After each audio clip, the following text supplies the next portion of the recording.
O governador de São Paulo, João Dória, e o ministro da Saúde, Marcelo Queiroga, trocaram farpas neste domingo no Twitter.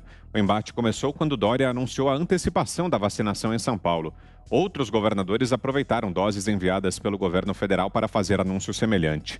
Queiroga respondeu ao tucano que, com as doses enviadas pelo governo federal, por intermédio do Ministério da Saúde, a população adulta do estado de São Paulo estará vacinada até setembro com a primeira dose da vacina contra a Covid-19.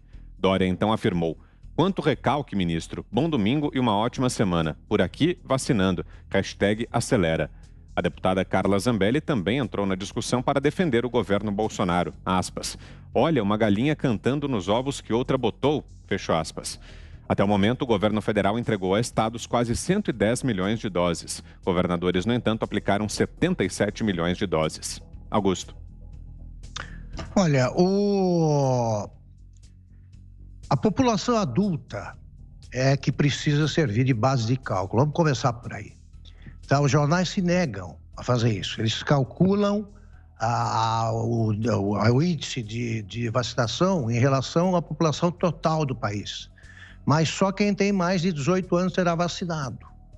Então, é hora de fazer essa correção, ter essa caridade, né, fazer esse ato de caridade com os leitores e explicar como é que está andando o Brasil.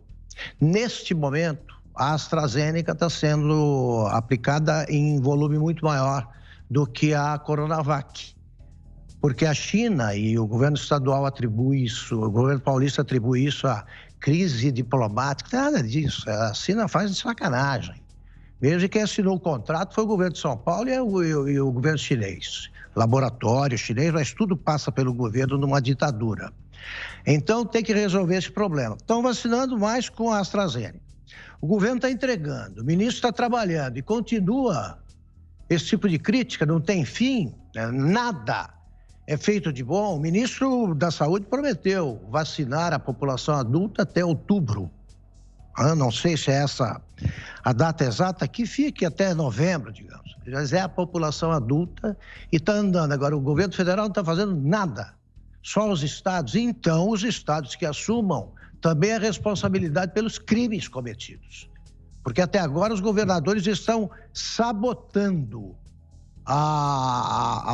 qualquer convocação imposta à gangue que comanda a CPI, que é a CPI da cloroquina, a CPI da Copa, que ela está começando e não está matando ninguém, embora seja chamada de Cova América, e pelo Estadão de A Copa Indesejada. Bonito isso.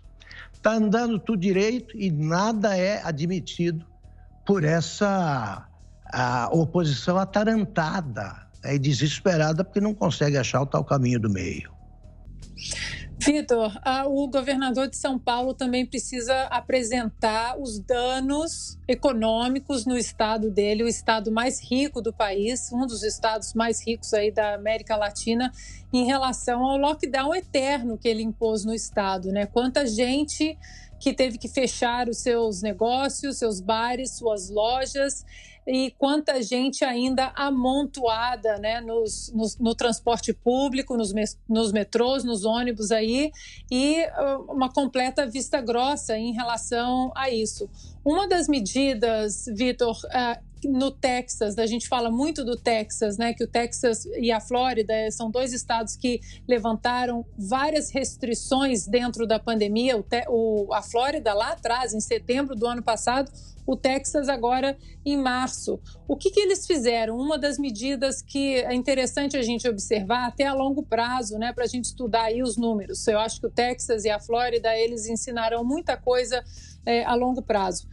O que eles fizeram em relação ao transporte público? Eles expandiram o horário, ao invés de diminuir a frota, como a gente viu também em São Paulo, aconteceu durante algumas vezes, isso aconteceu durante a pandemia, diminuíram a frota. No Texas e na Flórida, eles expandiram os horários, eles expandiram as frotas exatamente para que as pessoas não se aglomerassem. Então, o governador de São Paulo, é engraçado que ele fala muito das vacinas da Coronavac, mas ele não mostra também os relatórios que ainda faltam no site da Anvisa em relação à eficácia, uma vez que ele disse, e o Instituto Butantan também reafirmou num tweet, que a Coronavac tinha 100% de eficácia nos casos graves, ou seja, a pessoa que tomasse a Coronavac tinha 100% de chance de não ir para um hospital, e não é isso que a gente vê acontecendo, tanto é que no Chile,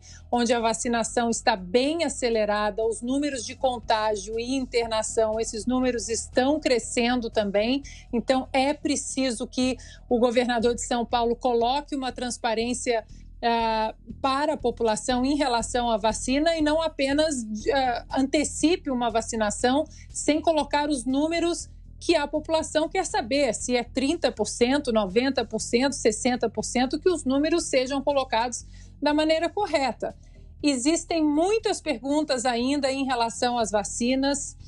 Essa semana, Vitor, na próxima sexta-feira agora, dia 18, o CDC vai fazer uma reunião de emergência aqui nos Estados Unidos para tentar descobrir o que está acontecendo, a possível ligação de inflamações do miocárdio de rapazes de uma faixa etária muito ali de adolescentes entre 15 e 18 anos. Por que alguns adolescentes com a segunda dose da Pfizer eles estão tendo essa miocardite?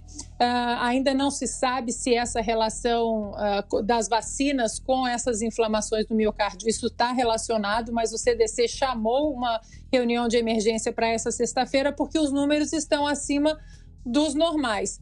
Então, é preciso que o governador não apenas vá ao Twitter falar da antecipação da vacinação, mas que ele coloque aí a Coronavac e o Instituto Butantan para voltar para os relatórios da Anvisa e completar os relatórios da Anvisa que até hoje estão em falta em relação a algumas perguntas sobre a vacina chinesa.